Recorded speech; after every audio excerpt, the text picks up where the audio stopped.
how to love God. Actually, I want to start with 7 realities. I wish is shown. How to love God is shown. No, no, hold on. I'm just, yeah, please. Okay. The 7 realities: existence, love, sacrifice, renunciation, knowledge, control, and surrender. I give no importance to creed, dogma, caste, or the performance of religious ceremonies and rites, but to the understanding of the following. The only real existence is that of the one and only God who is the self in every finite self. The only real love is the love for this infinity God, which arouses an intense longing to see, know, and become one with its truth, God. The only real sacrifice is that in which, in pursuance of this love, all things, body, mind, position, welfare, and even life itself are sacrificed.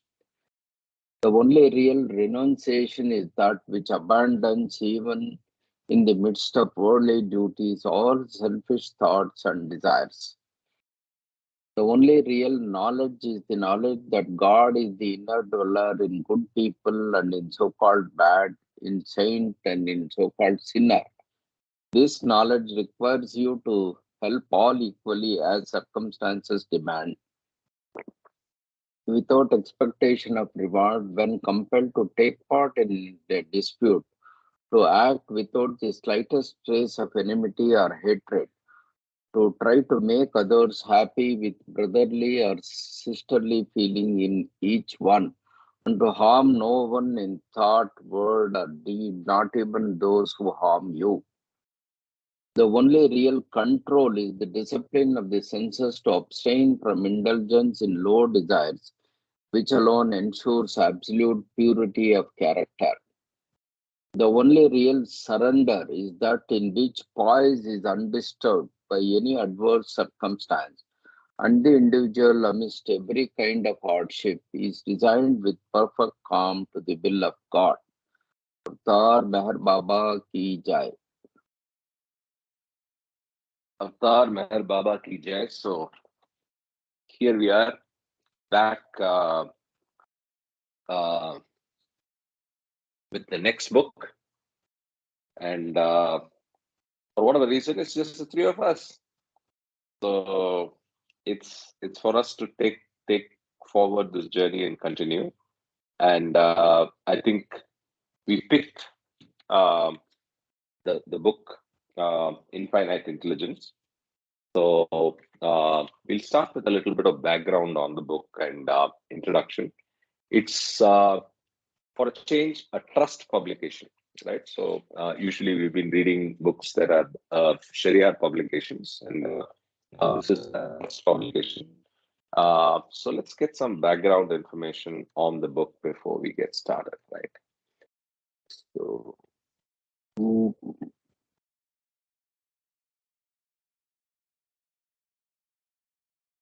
okay. So, can you see my screen? It's the trust website. So, we are going to read the liner notes first. Liner notes are the notes in the on the jacket, and then there's a lot about the source manuscript. So, I'll show you some more data about that. Then we'll read the introduction, then get to series one, right? Any thoughts before we get started? How was Stay with God? Any reactions and any inputs on how we operate? Any changes? Anything that we need to do differently? This is your chance. I just went through these different headings in the trust website. It's a bit of a difficulty here. Uh, which is the actual book? Is it published or it's available only in the trust website or not? I'm not sure. So as we go along, I think we will get to know more about it. About stay with God, it's stay with us. So in Aha. one essence, it stays with us in the sense that it's an individual's say culling of his mind to know God and to be with God.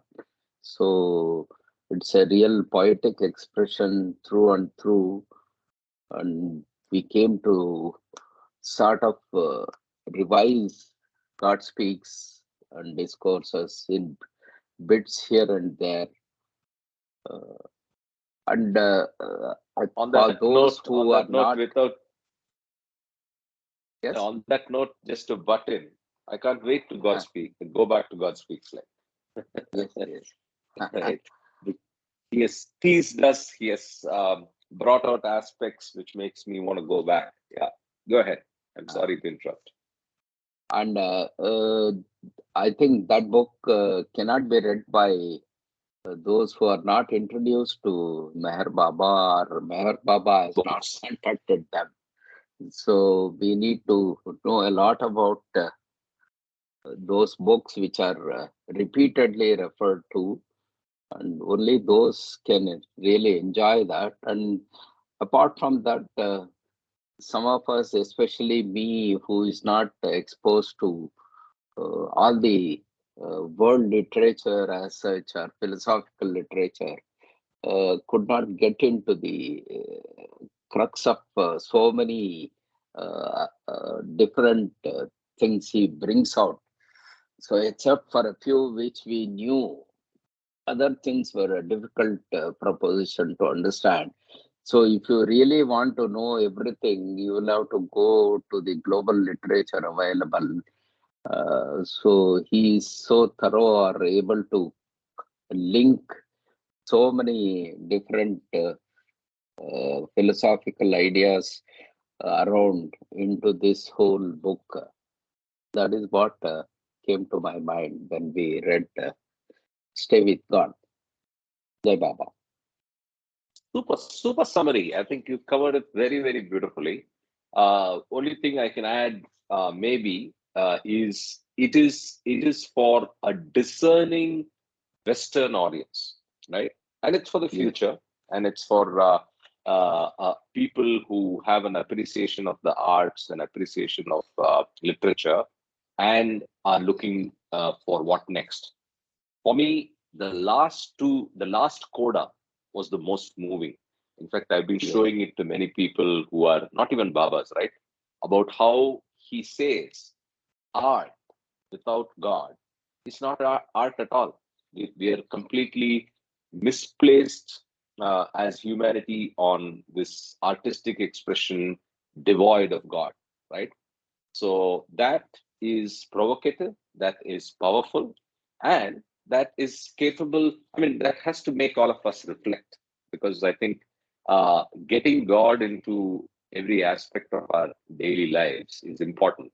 But then excluding God from something as beautiful and as effort intensive as creation of art is a tragic travesty, as the wick of righteousness becomes weak, and it's time for the avatar to come back. So it's amazing. I mean, I love that aspect of this book, and I'm sure it will be hotly debated, as he has taken on quite a few significant stars or celebrity artists, and very easily, or very uh, has basically brushed them away.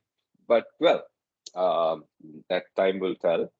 I would say, I would go on to add that every lover of Baba and every person who has an interest should take an effort to learn. I mean, read about this book.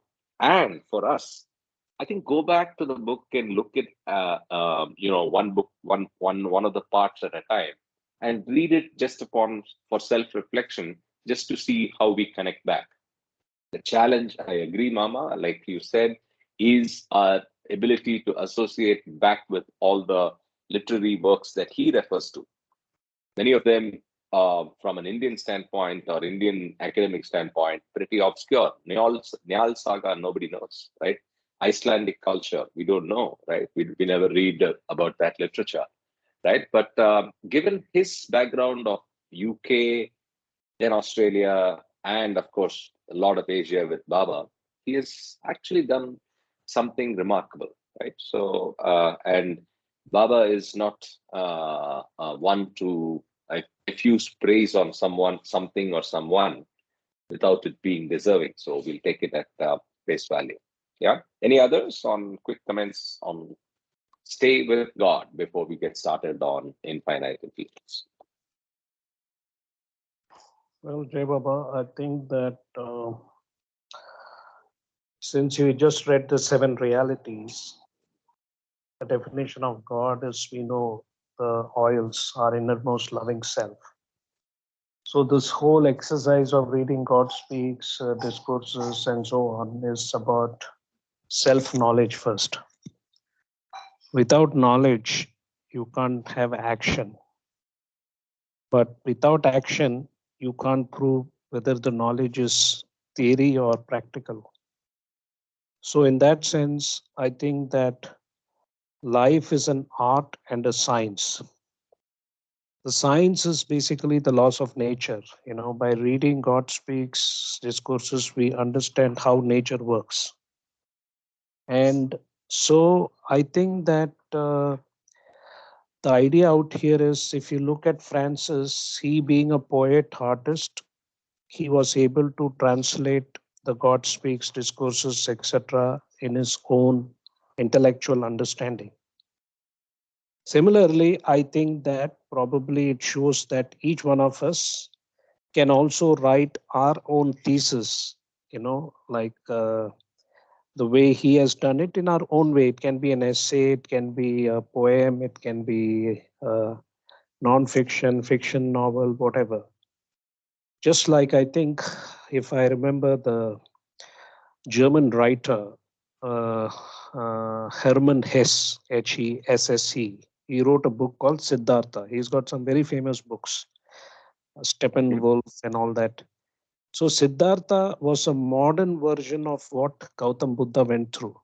And it actually probably helped a lot of people to get to know about Buddha.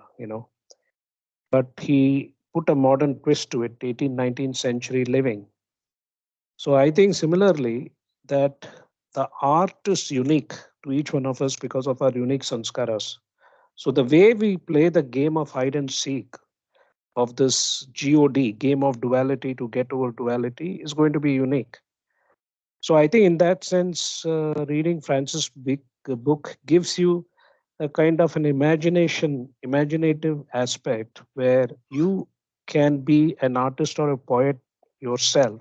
Because I believe everybody is like a stand-up comic, if they know how to present themselves. So similarly, he has given us this what do you call this optimistic aspect of interpreting discourses, and God speaks in our own way, because each one of us go through our own unique experience. So discourses God speaks is a framework. Let's not call it a template. It's a framework. It's like it gives us the laws of the rules of the game, of the spiritual game, and it is up to us how we absorb it and then execute or implement it. And once we start implementing it, we start getting insights based on our own experience. And then if we want to put those insights onto paper, we can come out with something like what Francis has done. No? Jai Baba. Perfect. So each one to himself and each one to interpret and express. Well said. I realized in the last month I have writer's block, so maybe it will be a while before I put pen to paper. I think I'm a talker. Maybe I'll talk more. So the little writing that I attempted in the last 1 month, I struggled through it. Maybe the inertia is just way too much, and I'm not able to put pen to paper. Anyway, that's me. Yeah, so let's get started with the book then. Um, uh, Kama, do you know more on the publishing history about this, and whether the book is physically available and so on, to answer Mama's question? Yeah, absolutely. I think I have a copy of artificial, I mean, not artificial intelligence, but infinite intelligence. And so one is, of course, the digital copy that is available on the Mayor Baba Trust website. And I think this book was costing 3,000 rupees or something like that. So I think Okay. it's available on the Mayor Baba Hyderabad bookstore also. And of course, there is no Indian edition right now. So the only thing you can do is, you know, how in India we used to take all those foreign books and pirate it and make duplicates and sell it on the payment, you know. So that's the only way you can do it. But um, yeah, having a hard copy is always good, especially these important books, like God Speaks, Discourses, Infinite Intelligence, and also the new book that they are coming out, you know, and different lectures. Yeah. So that's about it. I know, you know, but one thing, of course, the introduction will tell you what the background of this book is and which era it focuses on. I can tell you that working backwards, God Speaks is the final authority. So I want to proactively mention this now for all of us, for all concerned, that make sure that you always use Discourses and God Speaks as your reference, especially God Speaks, because Baba himself modulated the language and terminologies for different spiritual experiences with different words. And so you want to be careful, because in artificial intelligence, I'm sorry, in infinite intelligence, you will be observing that there are certain concepts which are explained differently with different terminologies, the same concept that is explained in God Speaks. So we will get a little bit confused here. So let's try to be very aware of the fact, rather than reading it mechanically, to be able to conceptualize and understand what Baba meant, and how to interpret it in terms of God Speaks. So I think this particular infinite intelligence, I think, is probably the between 1930s, or probably even the one that he wrote in that cabin, I believe. So it's a mix of something, but the introduction probably will give us clarity on that. Jai Baba. Okay, so to summarize what I'm trying to find out as we were discussing on this, I think the full text of the book, the full facsimile copy of the published book is not available, right? So what's available is a series of things that are here, right? So let me go back one level. So what's available is basically the source manuscript, which I just opened here, right? This is the source manuscript. And then you have an introduction. We'll read both the liner notes and the introduction. We'll see the table of contents. And then the series one is just a PDF of a few pages, okay? So our choices really are to read from the manuscript, but then that's not very good, right? Let me see what these are.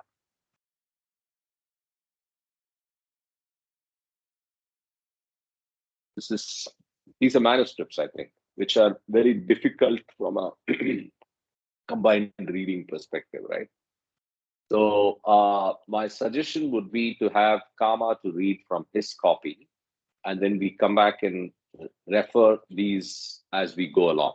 Yeah, so these are facsimiles of the manuscript, which are very difficult to actually read and enjoy as we are used to today, right?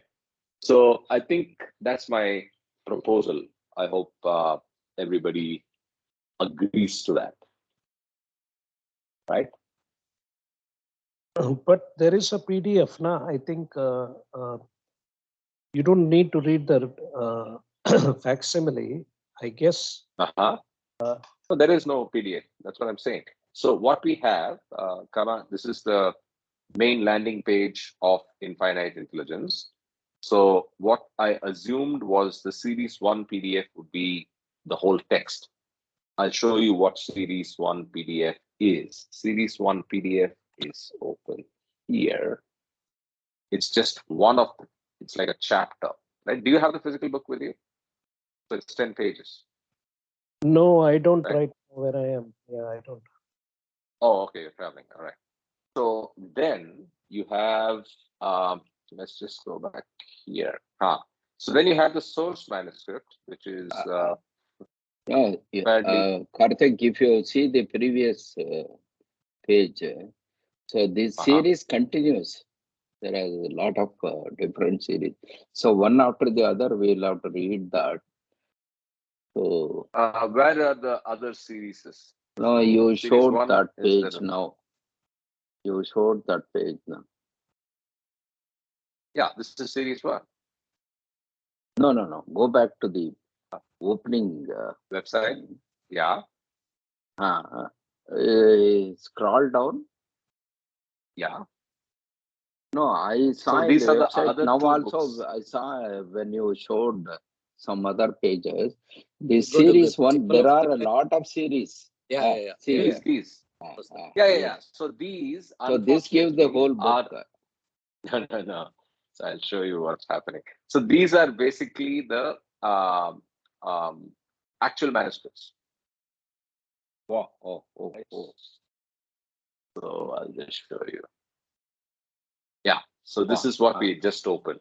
So these are the facsimiles of the Great manuscript, where manuscript. you Okay. can try reading, but it's not really the same, right? It might be like Yeah. you have Gujarati text, like right here on the second line, and so on. Yes. Shukshma and Sthula Sharit This order. this has not been transcribed into a digital text file. This one, all these. So there is some here, but I'll give you the background to that. So if you go back here, source manuscript.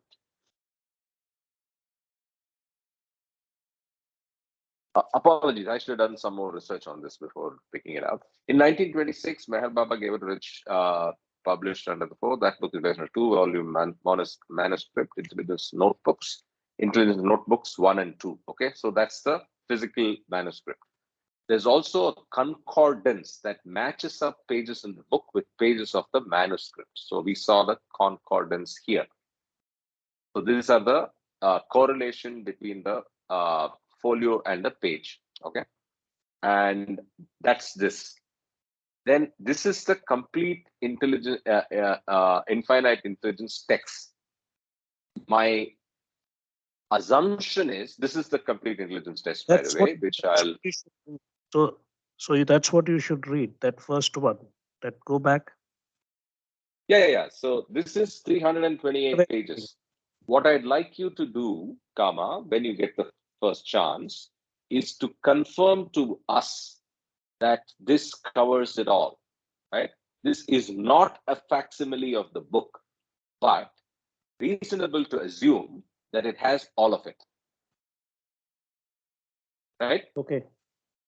You got what I'm saying? So you just have to make a actual Got it. physical book to confirmation of this, because this is not a facsimile page by page of the physical book like we have seen in the other books.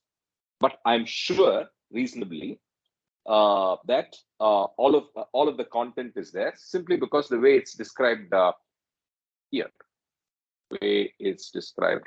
right? Complete intelligence, complete infinite intelligence text. That's the one I just opened now.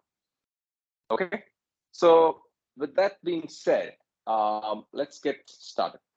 Right?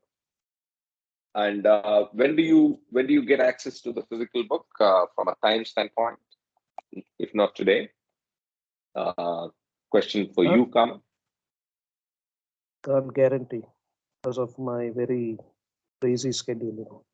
The itinerant monk does not know when he gets to the book. Understood. We'll live with that, and we'll also do some homework by probably writing to people from the trust and find out about it. All right. So let's. Guys buy the book. Yeah, but then that doesn't solve the problem, because you still can't share it online. Correct? I think I'll buy the book. Yeah, It's a good idea. buddy. Yeah, it'll help. Yeah, maybe I'll do that. Sure. Okay, so too much of housekeeping I have a today, huh? question. So I have a question. Sorry. yeah, Sunil, go ahead. Just It's curious. early for the Sunil type questions, but this is more housekeeping questions. No. It's a very simple question. Okay, go ahead. Just curious, why did we pick this book among, I'm sure there are many others. So the reason is, I've been reading quite a bit of references to infinite intelligence and the extent and further extolling of the divine theme that's done here is pretty good. And this, with creation and causes, are something that are to be read by anybody who's seriously delving into Baba's literature, especially around the divine theme, creation, and the journey of the soul. So that's how I picked it. All right. So it's connection with God speaks, like you were explaining earlier. Something similar, I guess. Yeah. Extension, Extension. and further detailing. And from a timing standpoint, I think this is pre-God speaks. And this is Baba's words or somebody Yes, else's this is words? Baba's words. Baba's This is absolutely Baba's work. Yeah. All right, great. Okay, different point altogether. Sure. Again, thought in my mind. How about we went through different formats of reading. We used to read individually, take turns, and so on. We switched over to you reading. Correct. How about going back to switching Rotating. to people? I was thinking about You that asked as Kama well. just now. No. So I was thinking about that very. I mean, when I was doing Stay with God, that we should go back to rotating, right? So we can take turns. Yeah, I'm guilty of not being present in all the sessions, so I was hesitating to ask for this, but I think it might do better for all of us. Yeah. So I'll some I'll tell you variation. I'll tell you a couple of challenges there. So one is obviously tech, right? So we need to be sure that the designated readers for the day, if you're doing designated readers for the day, are equipped with non-mobile, large screen, good internet connection for the day. Second, the approach is, so these are the thoughts that I was thinking of when I was thinking of getting back to rotation. If you're doing multiple people within the day, then again, obviously, we need to have enough people live on the call. Second, all of those people need to be having all those boxes ticked from a readiness and noise levels, all of that, right? So those are the considerations. But I'm all for trying to get, yeah. I'll give my suggestion. Sure. Let's not make it very, very rigid. Okay, and keep it flexible and safe. Like you know, the 7 realities and stuff like that, where you read in the beginning. Whoever just random, there, yeah. Mamaji, please start. So Mamaji starts, or somebody else who's there, just start, and screen is visible. We all, I think, at least me, I've become lazy over time. So I just come in, listen, and so on. But I think if there's a kind of a Q&A and ask to read and something, the connection might be better. I don't know. I'm telling you, the portions that I don't read, I don't assimilate as much. So that's I mean, it's so amazing that this slow reading for a group actually is brilliant, because I am lost when I'm reading. I'm lost in the text. I'm lost in the book so deeply. It's amazing. So I totally hear you. If we can get more to think like this and participate, it's more enjoyment, more progress for everybody. I've been wondering why the participation in this group has dropped. So it could be one of those reasons. So I don't see so much the our big brother with Mush, so much. Yes. A few others. So maybe if they get a chance to read, they want to come back. I don't know. I'm just wild thoughts in my mind. So let's try something. Fair enough. Let's try that. One thing, Karthik. One thing. Sorry. One thing, Karthik, you can do. You continue read. Hello. Yeah. I think somebody else We is can also hear you. trying to speak, but go ahead, Sanjay. Yeah, one thing we can do, you start reading, and if I suppose I want to read tomorrow, I tell you a day in advance, and on that day I read, and similarly any other. That's one. So everybody Sure. gets to taste the nectar that you have been enjoying. Yes. Yeah, Absolutely. it So has to be we'll keep planned, it free and easy. not Yeah, we'll spontaneously on that day. Who is about to read? Not that way. correct. But Yeah. as the check boxes, you said everything is ticked, and I'm ready for tomorrow. I tell you a day in advance on the group, and then I read like that, in a planned way, rather Perfect. than being just Perfect. spontaneous. Yeah, Jai Baba. Makes And by sense. default, you are the Makes reader. sense. Yeah. Yeah, that's fair. So, and like before, But like in the past, I whenever am I don't have, yeah, go ahead, Kama. look. I think the reason I believe that probably everybody is aware of it. You and I had decided that you will read it because there will be consistency. It has been recorded. And I believe of all the people in the group who have the intonation and the reading ability so that, it's being recorded and people who want to hear it later, they are able to understand because each one of us have a different voice, different speed, intonation, and so on and so forth. So the reason Point is taken, that Kama. I know that's how we decided, but I that's why. think it's also let's mix it up. Let's see what happens. Well, that's my because we are recording it. If we are not recording it, then it's okay. I don't think there should be a problem with that. Then it becomes an informal kind of thing. Because you're doing a recording, I just thought that it makes sense to have a, uniform, homogeneous voice. Otherwise, I have no problem with it. Jai Baba. Fair enough, but I think let's do infinite intelligence with a mixed set of readers and see how it goes. Let's see how reactions are. Uh, I understand your sensibilities and the way we took that decision when we did it, but I think it's also fair to try out what will happen if we rotate, right?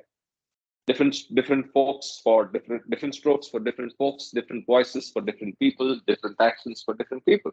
So let's not judge. Okay, Let's see how it okay. goes. Yeah. Okay. So Mamaji is quiet. Mamaji, please say something about this Mamaji is every other day like he's the reader. So because Oh, yeah. his tick boxes are all his tick boxes. Only one tick box is important. Whether he's on the call or not. If he's on the call, he's on a desktop, he's on a good connection, and he can read. So for that matter, Stay with God, I read quite a couple of times. Yes. Yes. Yeah. Yes. Good. Thank Perfect. Okay. So let's for today. Any volunteers? Mama, you want to read liner notes? We start with that. No. You just go ahead because I opened this on the trust website and I'm bit got confused with all that say Sure. manuscript and all that. Today. Yes. Yes. Agree. Okay. So, Avatar Meher Baba ki jai. Let's start with the liner notes for infinite intelligence. This book delves into an ageless subject, God as infinite intelligence. Unlike ordinary intelligence, God's intelligence not only knows everything, but is everything. The universe, which is nothing but imagination, has been created by intelligence as Ishwar, creator, preserver, and destroyer. But when intelligence as the embodied soul identifies with the forms of its own imagining, this false thinking binds it and at the same time actualizes the universe by bringing it into experience. From this starting point, the interplay of thinking and imagination, infinite intelligence unfolds a vast cosmology in which all things, conditions, and human types are shown to derive from the various states of God. The book explains the role of sanskaras, impressions, in the evolution of thinking, and it describes how sanskaras are subsequently eliminated through the yogas of knowledge, action, concentration, and devotion. Towering over the spiritual panorama is the figure of the Sadguru or perfect master. Encompassing all the states of the infinite intelligence, the Sadguru offers man release from bondage and holds the key to the realization of self. Infinite Intelligence is a landmark publication in the history of Meher Baba's writings, not only for its substance, but for the many puzzles and enigmas that it poses as a literary work. Its text is edited from a manuscript in the archives collection of the Avatar Meher Baba Trust in Ahmednagar, India, a manuscript consisting of two unsigned handwritten notebooks that probably date from the mid 1920s. Whose is the handwriting? How did it get transcribed? What is the evidence for Meher Baba's authorship? Does it contain one treatise or two? What is its relationship with In God's Hand, the recently published handwritten manuscript by Meher Baba? How does its idea content integrate with that of Meher Baba's later works, especially the discourses and God Speaks? These questions and others are explored in the book's supplementary materials, which include a foreword, an introduction, lengthy essay, and a series of appendixes. The text also includes marginal summaries, synopsis, an extensive glossary, detailed notes, full index, and other aids. Designed to serve the general reader as well as the scholar, this edition brings before the public for the first time an important body of original philosophic material from the early years of the life and working of one widely recognized to be the avatar or Christ of the age. Right? So some of those questions answered. 1920s is the period. Authorship is indeterminate, so we do not know who it is. Credited to Baba, or at least credited to be somebody who potentially could have got Baba's assent. It continues it lays out, like I said, extensions and continues on the divine theme in a broader sense. So that's what it says. It's intriguing introduction. So I'm all for getting into it right away. By the way, did anybody listen to those creation and consciousness, creation and causes videos? Not yet.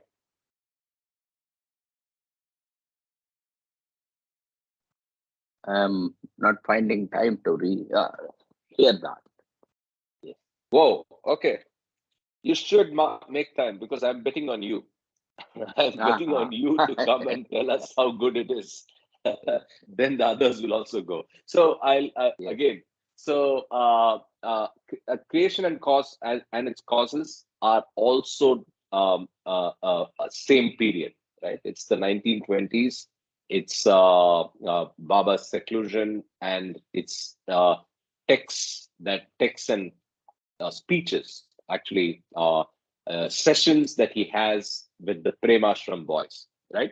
So and multiple references by Ward and the theme of the correlation between the content in creation and causes and infinite intelligence, by the way, right? So that's another thing that I remember. Okay, with that, let's get to the actual introduction.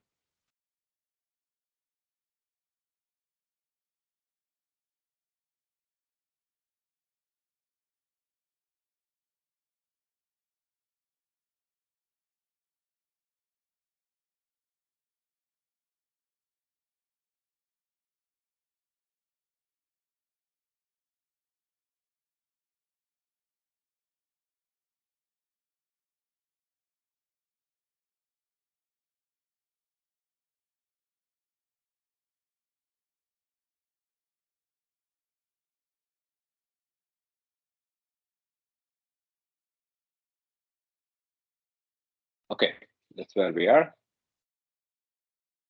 Among the avatars known to human history, Zoroaster, Rama, Krishna, Buddha, Jesus, and Muhammad, none has bestowed a richer endowment upon the human understanding than has Avatar Meher Baba.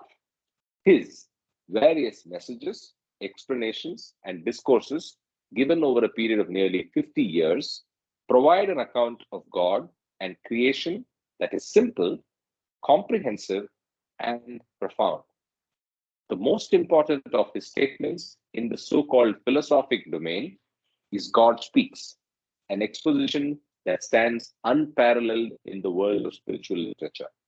This book, along with discourses, the central section of Listen Humanity, the everything and the nothing, life at its best, beams from the spiritual panorama, and various selected messages from the 1950s and 1960s represent the heart of what, for lack of a better word, could be called his teaching.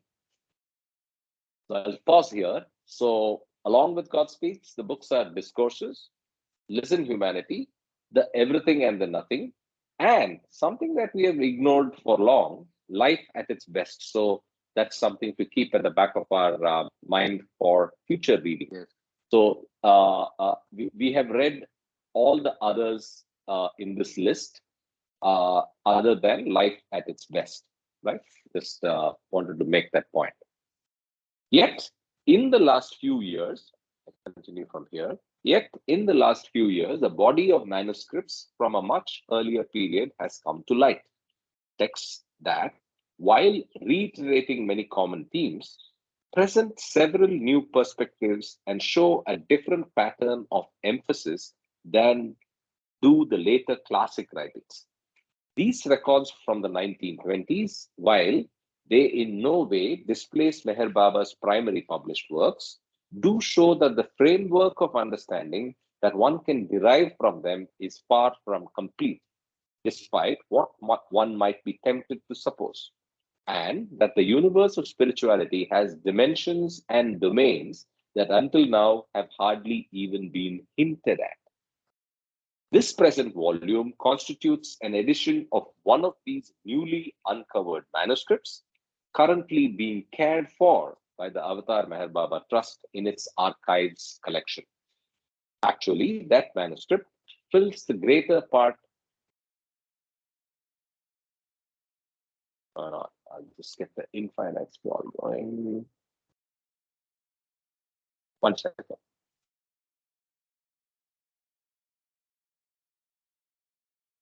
Yeah.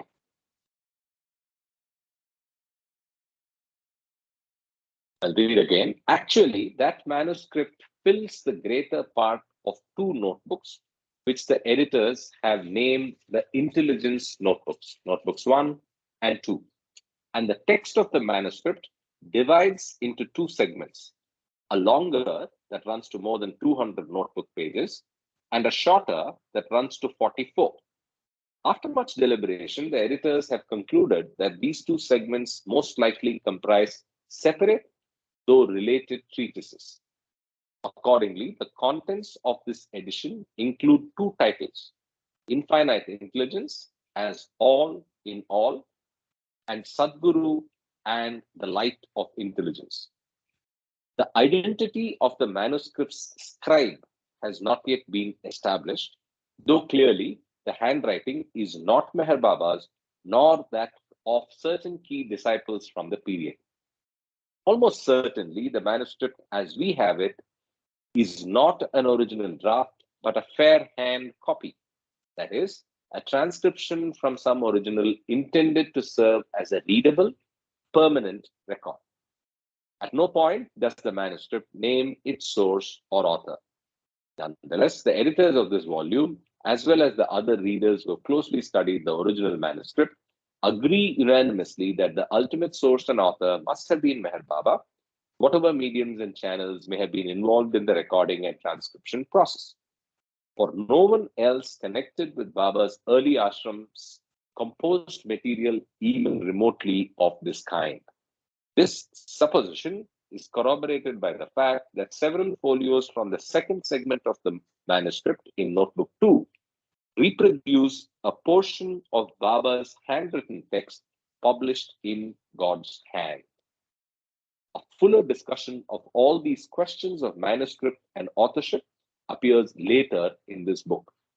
But to state in brief, one feels confident in asserting that Meher Baba gave out the basic contents of the two notebooks, probably through dictation with chalk on slate, that was subsequently written up by his mandali, his companions or disciples.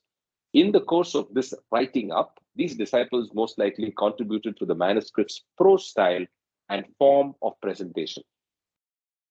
For reasons that are again reviewed in detail elsewhere, the editors posit as the most likely date for the composition of the manuscript, or more accurately, for the composition of the text recorded in the manuscript sometime in early to mid 1926. Between 1925 and 1928, Mehrabad was passing through its first great efflorescence, and the ashram had become a veritable beehive of activity. On 10th July 1925, of course, Meher Baba began his long silence. Baba's handwritten manuscript, reproduced in God's hand, probably dates from the same year. During 1925-26, he wrote what is known as the book, whose manuscript is still missing. On 2nd January 1927, he gave up writing with his own hand, and during 1926 to 28, he gave lectures, some to the Mandali and some to the Meher Ashram boys, that were recorded in a manuscript entitled Tiffin Lectures and in another packet of loose leaf typed pages. I pause here. The loose leaf typed pages are the creation and its causes. Tiffin Lectures was published, I think, in the last couple of years, right? So these three kind of make up the pre-discourses, pre-God Speaks era of Baba's works, Baba's messages, I would say. Right? Please correct me if I'm wrong. In various ways, then, this time frame and context seems best suited for Baba's having dictated the contents of Infinite Intelligence, and certain records from that period support this supposition. Nonetheless, although Baba clearly invested considerable effort in the composition of this work, nothing in the manuscript itself or in the biographical accounts of this period suggest that he had publication in prospect.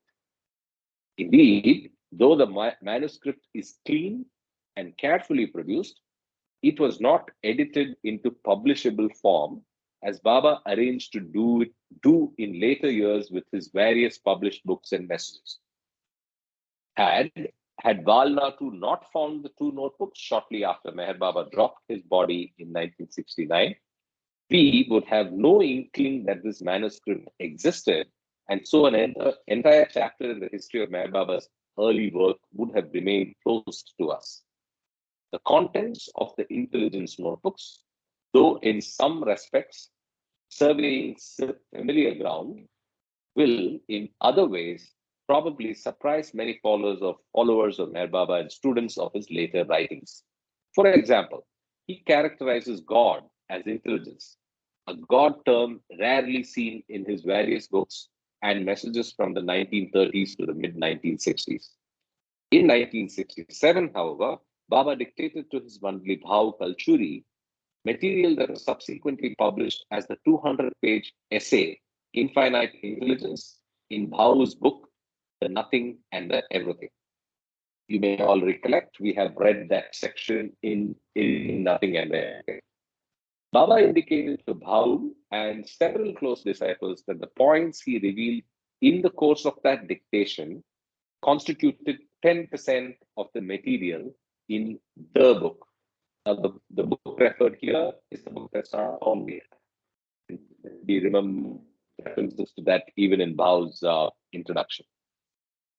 The resemblances between this later Infinite Intelligence and the two treatises on that subject in this present volume are striking. It seems noteworthy that Meher Baba, having given extensive material on this subject in the early years of his advent, returned to it 2 years before he dropped his body. During the 4-decade interlude in between, however, Meher Baba usually discussed this aspect of God under such other terms as consciousness or knowledge. Regardless of differences in terminology, Baba's philosophy has always maintained that the universe and all phenomena originate in and are the manifestation of consciousness, or in the language of the intelligence notebooks, thinking. That is, while God's reality never changes, the appearance of change and difference in the world of forms is due to the different states of God which produce different experiences or knowings. Further, the key mechanism in the engendering of difference in knowing is the sanskara or impression, which acts as the limit on consciousness, the horizon by which consciousness is circumscribed. Limitation gives rise to what this book calls false thinking. This false thinking creates both the medium for and the necessity of the jivatmas, individual souls, journey in consciousness. From unconsciousness through false consciousness to real self-consciousness that reveals the cosmic architecture of God, of what God speaks calls the 10 states of God. In short, the phenomenality that is the universe arises out of and is contained within consciousness, which emanates from the urge to know inherent in the nature of God. So a lot of things being said here. I'll pause if anybody wants to discuss something. I just thought one thing was odd, and I want to read that line again.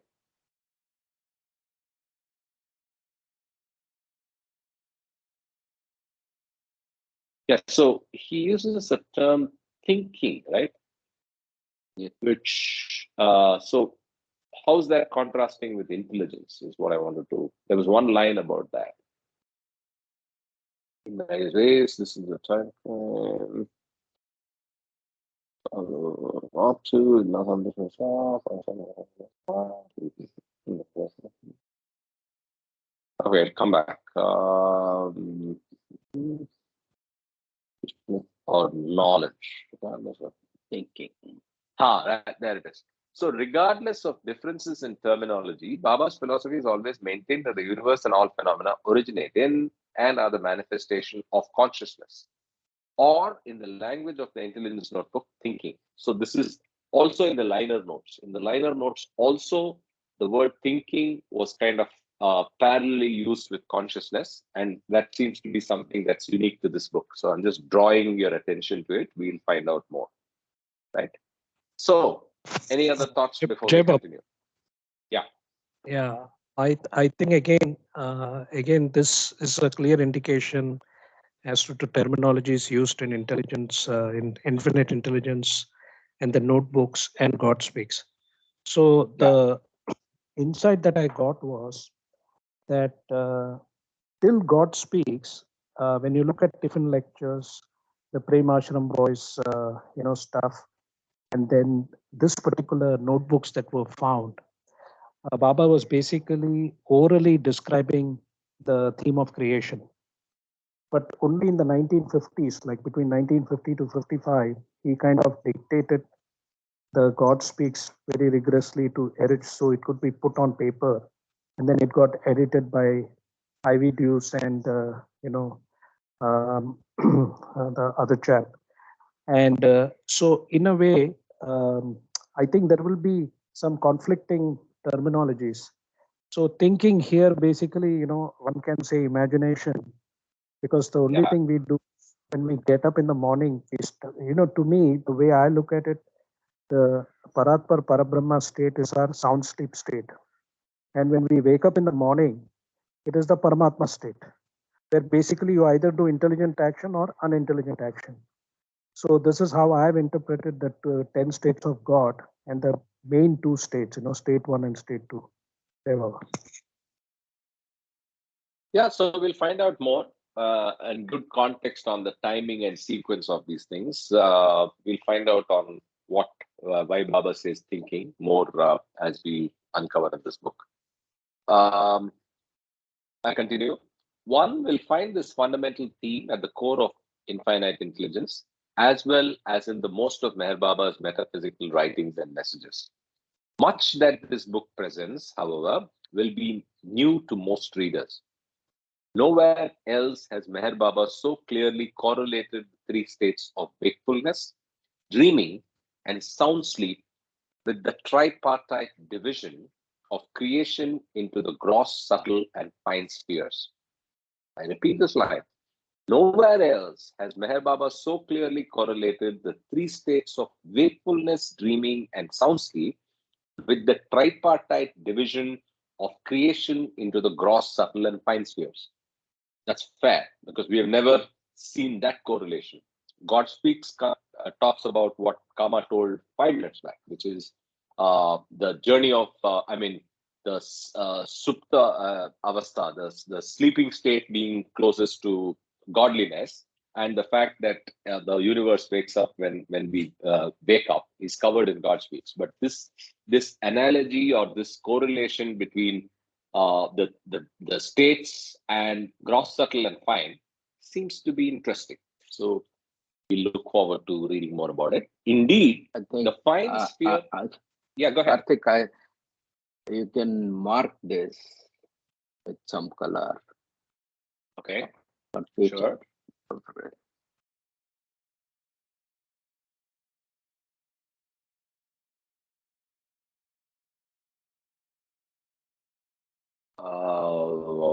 Nowhere.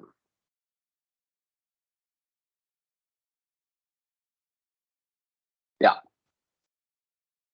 Indeed, the fine sphere disappears from Meher Baba's explanations after this time, and the term subtle sphere, as used in infinite intelligence, encompasses what he later characterizes as the subtle and mental spheres.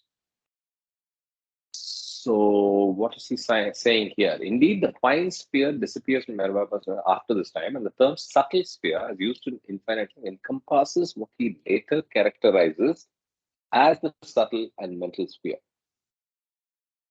Okay, so the fine sphere is something beyond mental? I'll read this line slowly again.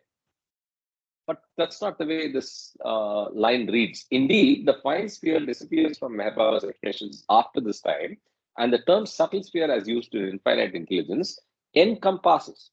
So, and the term subtle sphere, as used in infinite intelligence, encompasses what he later characterizes as subtle and mental.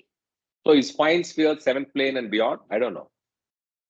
That's how this line refers to it. Anyway, we'll again mark that out maybe and see what happens. Right?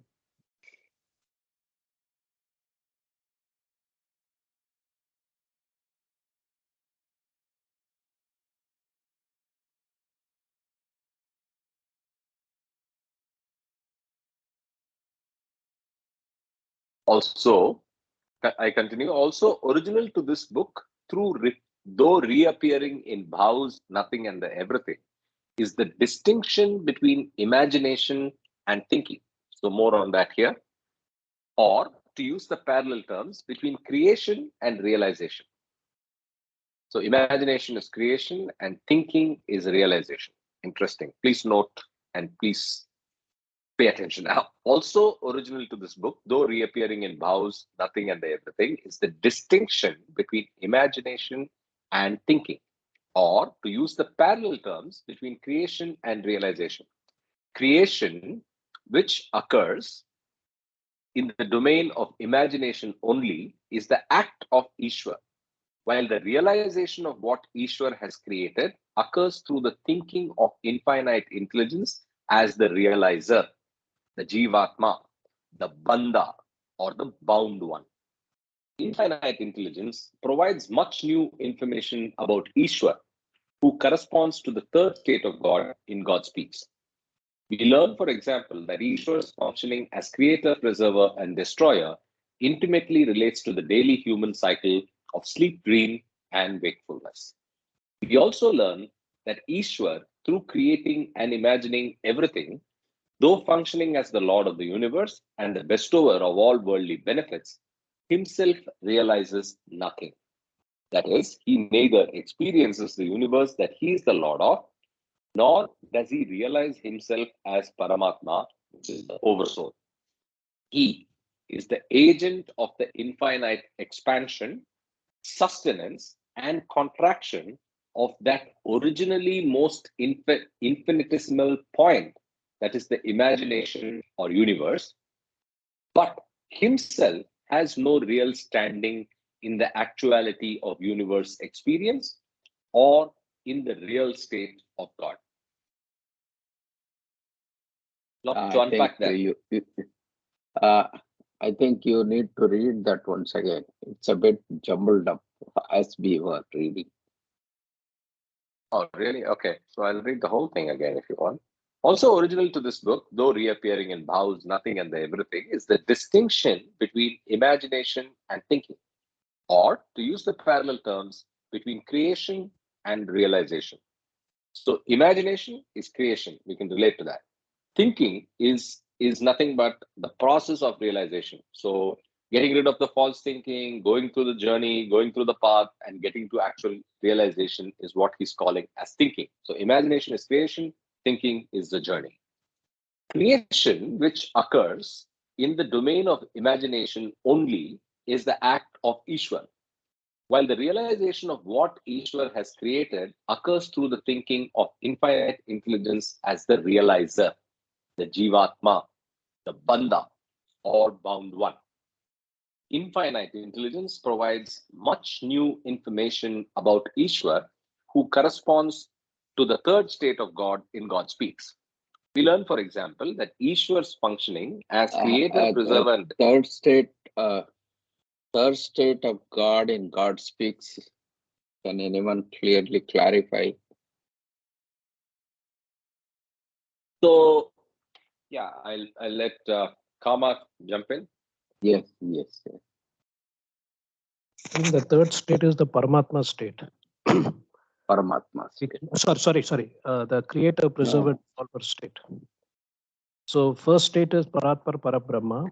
Second state is infinite consciousness, which is Paramatma, and infinite unconsciousness, which is what all the Jivatmas, the drop souls, go through: evolution, reincarnation, involution, and realization. So the third state is when the infinite unconsciousness goes through this process of creator, preserver, dissolver, and the whole process starts.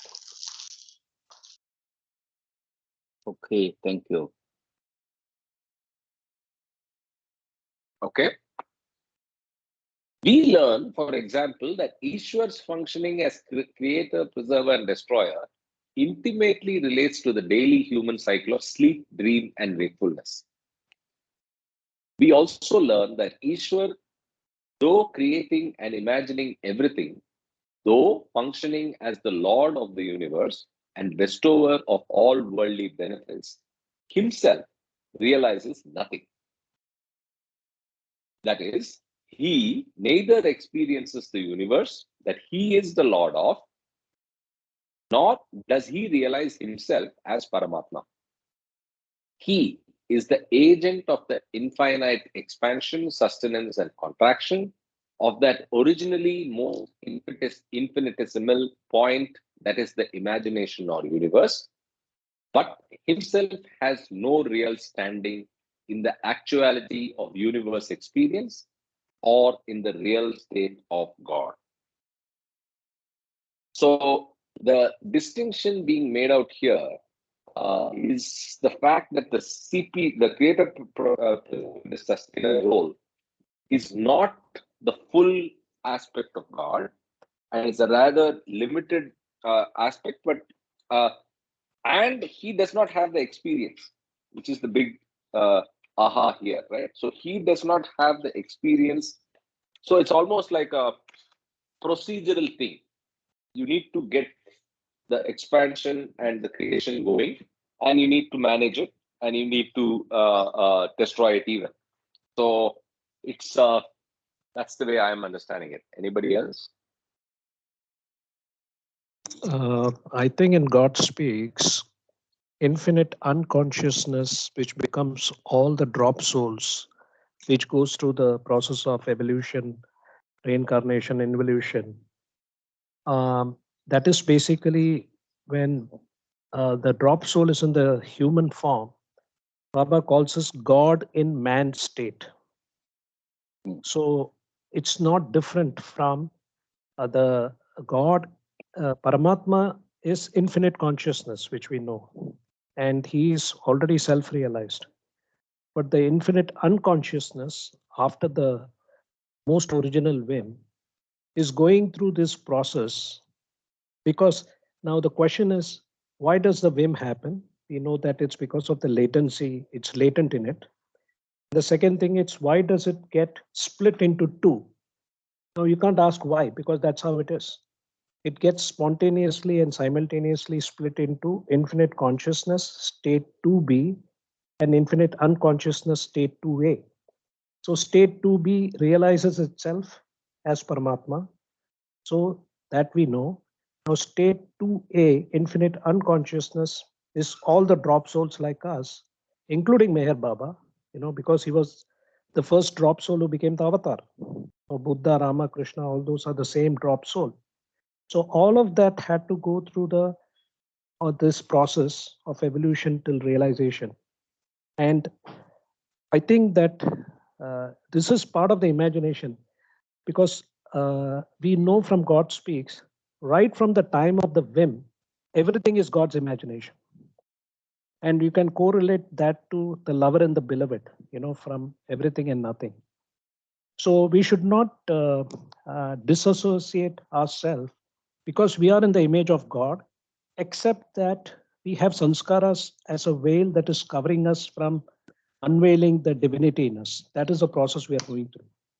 So there should not be any distinction there because everybody is God. Even in creation, it's part of the imagination. But the only obstacle or the veil is the veil of sanskaras. Jai Baba. Thank you. That's helpful. I continue. Another subject that infinite intelligence studies in depth and in ways not found elsewhere in Meher Baba's books and messages involves sanskaras and the diverse methods of their annihilation. Series 11, a high point of the book, examines in some detail how sanskaras are eliminated under each of the four major yogas: karma, jnana, bhakti, and raja. It turns out that these various paths involve quite different techniques and processes.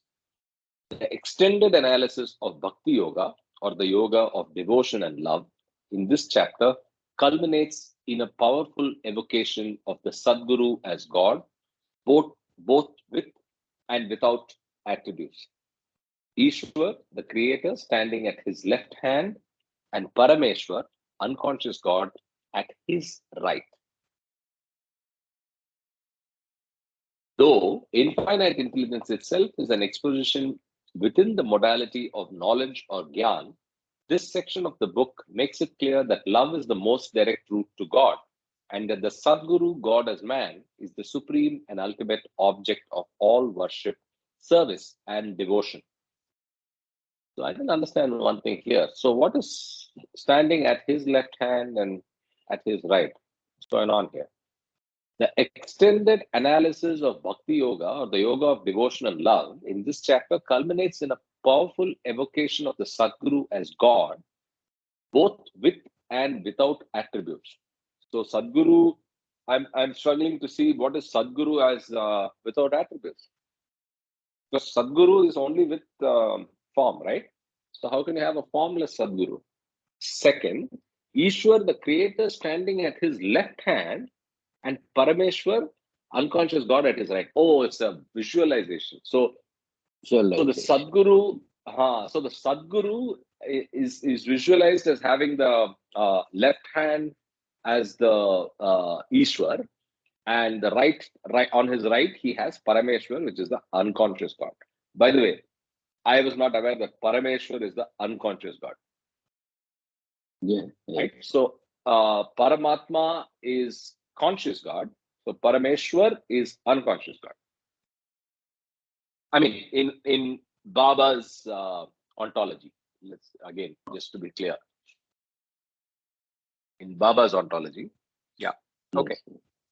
Any other Jai Baba, reactions, questions?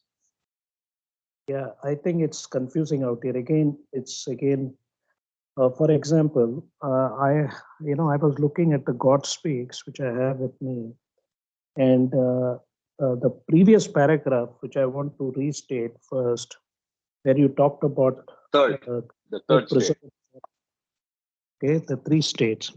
Okay, I'll read that state 3 in the 10 states of God.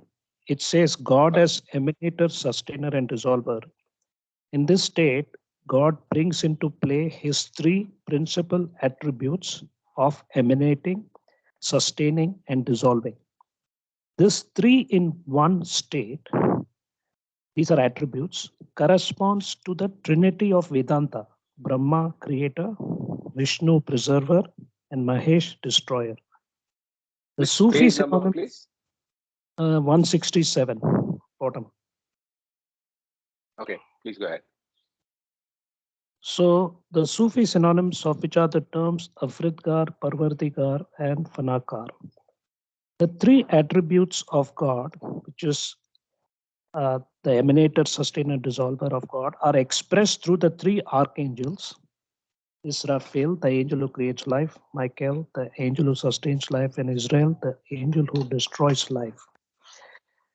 The triple attributes of state 3 of God were latent in the most original state 1 of God, which is the Paratmar Parabrahma state. These triple attributes simultaneously unfolded themselves spontaneously at that instant when the original infinite whim surged in God, and when he conceived in his state 2 the infinite urge to know himself as who am I. At that instant of the insurge of the infinite whim, God in a state 2 gained simultaneously the infinite dual aspects of being infinitely unconscious as in his state A, and at the same time of being infinitely conscious as in his state P. Nevertheless, the infinite original urge to know himself obviously persists still in God's state A, which is yet infinitely unconscious of himself. The infinite urge to know himself persisting in this infinitely unconscious state A of God made possible the manifestations of all the qualities and aspects of God latent as the nothing in the infinitude of the most original state 1 of God as the everything. But all that is latent as the nothing in the everything could be possibly conceived as latent in the beyond state 2 of God only. Okay, I'll stop here. So I think that the line where they talk about the creator, preserver, dissolver, where he talks about the sleep, dream, and wakefulness, I think the linearity of the center, that particular sentence is not correct. To me, creator is waking up, preserver is, like when you're living your day-to-day life, and dissolver is when you go to sleep, the destroyer part, Shiva, So this emanating, sustaining, and dissolving is much more like you wake up, you take birth every day, then you go through life on a daily basis, and when you go to sleep, you're dissolving it. Jai Baba. So, what is the inconsistency you wish to point? I'm at that stage. First, you tell me what is wrong. So, if you look at what is said here, he's saying the same thing. The three states are being compared on a similar way to the way you said in the last 2 minutes. Yes. So I don't think he's talking the about other sleep, cycles, the other wakefulness. No, no, no, no. dream and So that wakefulness. is not. Yeah, don't confuse with that. So I'll Yes. tell you what you're talking about. That is different.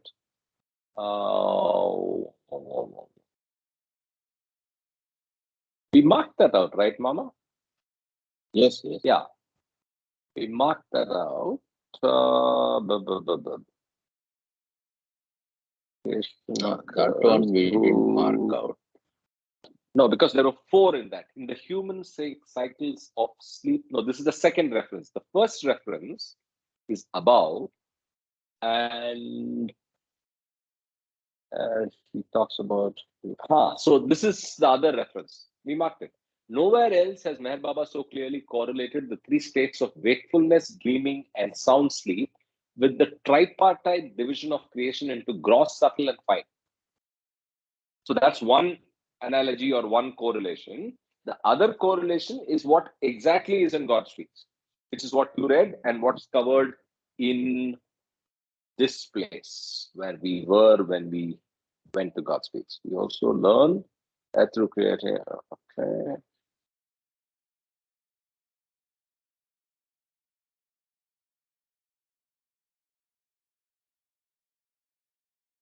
Yeah.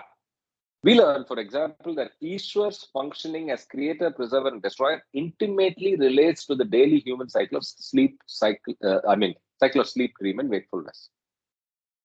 Do you agree, Kama? Only thing is the cycle, as Kama puts it, should be wakefulness, dream, and sleep. So here it is cycle, sleep, dream, and wakefulness. Creator, Correct. Okay, preserver, and destroyer. Yes, yes. Okay, that we So are that is the fighting slight jumble up trivialities. here. Right here. I would say we are fighting trivialities, but inconsistency at the level of message is not there. In sequence, agreed. Yes, yes. Okay. So this was again an interesting concept, Ishwar and having the two right and left. So what's right? The I think the creator is at his left. Unconscious. The Ishwar God. Parameshwar terminology is also Ah. confusing, like creator and Yes. unconscious God. Because So Ishwar, second, sorry, go one ahead. second. The creator, preserver, dissolver is coming from the state 2A, that is infinite unconsciousness. Okay.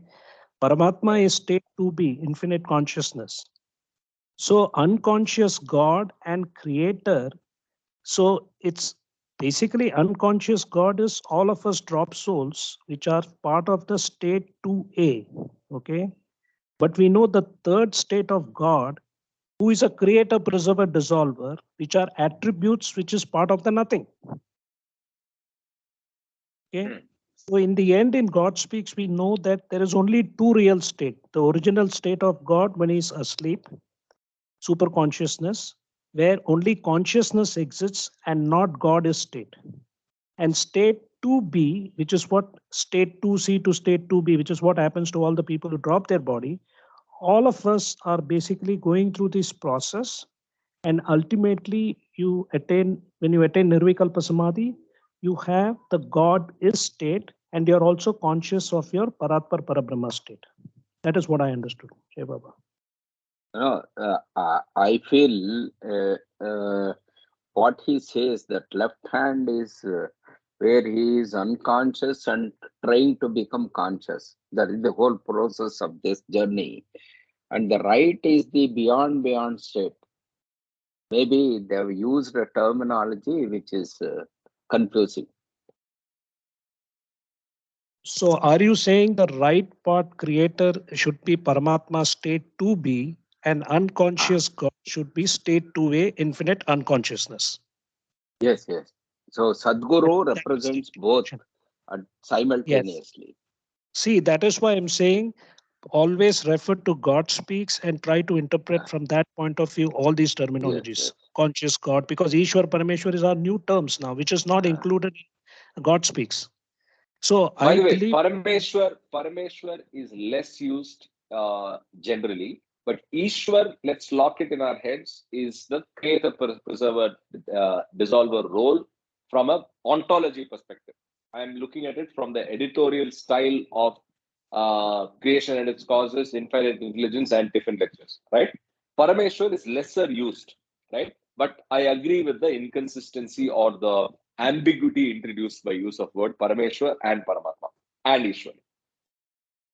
No, Am I making it's sense? Ishwar and Parameshwar are the ambiguities because Ishwar and Parameshwar are not in God correct. speaks. I just looked at the. Exactly. So I think the interpretation should be Ishwar, the creators.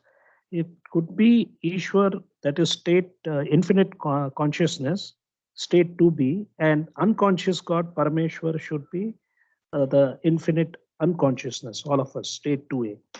That is my interpretation. Yeah. Fair. Agree with you. Okay, so we have not even gone Also, past the introduction and we are splitting hairs already. Karthik, one more thing you want to Yeah. know. See, Baba has not looked. See, Baba went through all the books, discourses, God speaks, and so on. But these were dictated and were handwritten books. Yes. Then the editors now have put their own interpretation. So we have to be very careful here. Okay. Yeah. No, absolutely. Absolutely. That's why I use the word editorial style, right? So if you look at the editorial style, they correlate Ishwar to CPD, right? And Parameshwar, I have not heard so often, but we'll see what happens in this book, right? Again, well taken. Your point well taken. The index of God speaks and the details in God speaks should be the last word. And if we find inconsistencies, we should in fact report it, right? On because it's just ending up creating ambiguity for future readers, right? We know what is Baba's ontological usage. We should stick to that. Okay, so let's at least get to completing. Wait a second. Yeah, let's at least finish the introduction. I continue. These are just a few of the major themes and insights in this extraordinarily rich book. Undoubtedly, scholars and lovers of God will mine this mountain of treasure for centuries to come. At the same time, no book attributed to Meher Baba's authorship comes to us with more complexities and difficulties of every type. Noted. As already noted, the manuscript provides no sure information on authorship, date of composition, or how the text was written down. Further, the style of the original is highly idiosyncratic and often obscure. Paragraphing and sectionalizing is erratic. Repetition abounds. The line of argument sometimes seems to meander, and we cannot even know with certitude whether the manuscript contains one literary work or two, or whether the content is complete or fragmentary. On top of these literary problems, the text raises many philosophical questions as well. Its presentation of certain vast subjects, such as the relation between the universal and the individual, the nature of creation, and the modalities of mind and thinking, need integration into the larger body of Meher Baba's philosophic exposition. Scholars studying Meher Baba's explanations in relation to their Vedantic, Sufi, and Christian mystical backgrounds will find much here that significantly affects their overall approach. Carefully choosing the word affects. So, is it positive or negative? We'll find out. At the same time, this text uses certain key terms such as subtle, thinking, and Sadguru in ways that vary greatly with Meher Baba's other writings. The word Sadguru, for example, sometimes in this text strictly designates a perfect master, one established in Sahaj Samadhi and carrying duty towards creation, while at other times it refers to a God realized individual of any type, including Majzoobs and Jivan Muktas. For all these and other reasons, persons coming to this book from a background of God speaks and discourses and without any further warning are liable at first to be confused and perplexed. Here. Undoubtedly, infinite intelligence makes for a challenging read, but the rewards that it offers in the end more than compensate for the difficulties along the way. To help readers in their encounters with this unusual text, the editors have created a variety of tools and expedients. First among these is the extended discussion entitled Essay on the Philosophy Text and Editorial Practice that follows the primary text. Readers are particularly urged to peruse the section of this essay that addresses the text's philosophic content, 458 to 94, where many of the key ideas mentioned earlier receive fuller treatment. The essay also provides a review of the text and manuscript, explains why this edition presents the text in the form of two distinct treatises, and surveys evidence relating to authorship. The last section of the essay explains editorial philosophy and practice. This is an important topic since the editors have found it necessary to revise the original prose considerably in order to make it intelligible to a general readership. Overall, the essay comprises a significant part of the record of this edition and provides a necessary discussion of topics which, though crucially relevant to the text, the editors did not want to burden readers with in these opening pages. Readers should also know that the chapter titles, section divisions, and headings, marginal sidebars, and synopsis have been introduced by the editors as textual aids. They do not appear in the original manuscript. The end matter, glossary, appendices, notes on the figures, endnotes, etc., is meant for those who would like to study the text in depth. Meher Baba, being who he is, his writings will attract every kind of interest and every kind of reader. Some will seek only to grasp essential content and will not want to embroil themselves in details of textual editing or philosophic nuance. Others, by contrast, will want to penetrate so far as possible back to the original sense of the manuscript and beyond that to that very intelligence in man form, Avatar Meher Baba, who was the ultimate source of these explanations. This edition has been prepared with both types of readers in mind. On the one hand, it tries to be user-friendly and accessible. On the other hand, it makes available much in-depth information and offers aids to those whose studies are going to lead them in due course beyond the limits of what any edited text can provide. While one cannot summarize in a few words the greater impact of a book this extraordinary, the editors would like to call attention, in closing, to the freedom of viewpoint from which it seems to arise. Naturally, and perhaps inevitably, the limited human mind tries to contain any articulation of truth within the framework of some kind of orthodoxy of understanding. Even God speaks can be domesticated in this way. Yet, the contents of the intelligence notebooks in their raw form have the untamed freshness of an expression that arises from the direct perception of reality and that heeds no other law. Beyond any intellectual content that it may communicate, infinite intelligence has a power to evoke and spark. Ultimately, God is not to be understood, but to be seen and realized. The glimpses within the human intelligence that this book strikes and ignites are emanations from the light of intelligence that is the final reality and source of all phenomena.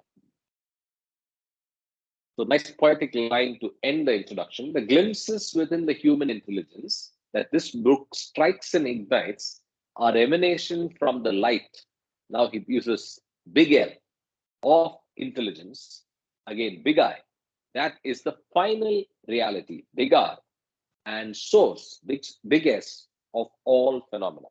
So, nice way to set the stage. But I have butterflies in my stomach. as we continue from tomorrow. So I think it sets the stage. We'll see where it goes. I will order the book. I don't think it'll come by tomorrow, but we'll read series 1 and get started, and we'll take it from there. Any quick thoughts before we wrap up for the day? All the controversy or the say difficulties in understanding inconsistencies here, the editors have clarified at the end, stating that there is a lot of things that Still needs positive, to be yeah. dwelled within and then thought of as we read along, I think. Indeed. And now we have what parts that we can knock on when we have doubts. Yeah.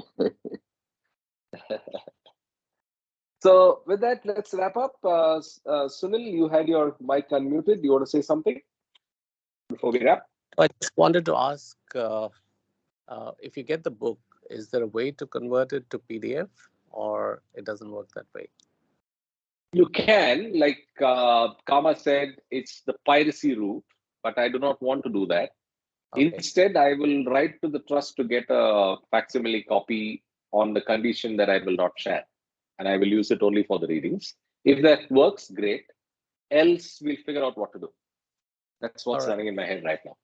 All right. Okay. Yeah, that's fine. Yeah. So the only option is basically you go to these what do you call these student Xerox places, the student Yeah. photocopy places. Right. Give the book and they give you a PDF, right? Yeah, that's what I was thinking. But if it breaks yeah. the rules, then too bad. I think don't do it. Yeah. Yeah, potentially it does, unless one takes the route that we can disclose that and say that the soft copy is not going to be shared, right? So, No, see, Well, when you say not shared, it's so tricky. when you display here and these recordings that's are not sharing. That's not sharing, ah. right? So, if you look at it from the licensing type. So the page by page display of a book does not impinge on the copyright holder's ability to monetize his creation. His creation is the full book. We are doing a page by page display, right? So, as held in earlier cases and as permitted by Sufism reoriented for our display for the other books, Discourses and God Speaks, it is not violative if we do page by page display legally. Okay. Right? Okay. So that's the line I would take. So I will take that line saying, hey, can I convert it? If you can't give me the facsimile, can I convert it to soft copy with 2 commitments? 1, I will not share the soft copy to anybody, and 2, I will do page by page display. Okay. Okay. Right. So we'll see how it goes. New battles every day. MBA is always trying to do something new. Create trouble. I didn't say that. Somebody might be thinking. It's All okay. right. Take care. Yeah, Baba. Karthik, have you informed about this new book reading to all the say members who are involved from the beginning by individual communication? Because No, some I are haven't. not visiting at all. They will not. So yeah. So I actually thought of it yesterday, and saying a day's notice is better for planning, and me being the eternal procrastinator missed out on it. I request either one of you to also do that, because just other than me, somebody else doing it also would help. So send out this the text that I sent, or your own in your own words, an invitation to all the oldies to come back. Okay, we'll try. Because all right. Yeah, go ahead. You say something. No. We may not get the contact details of all the people to communicate individually. that may be a constraint for me or Why? some of us. Oh, okay. Let me see. You ping me the names there. Let me see. Yeah. Okay.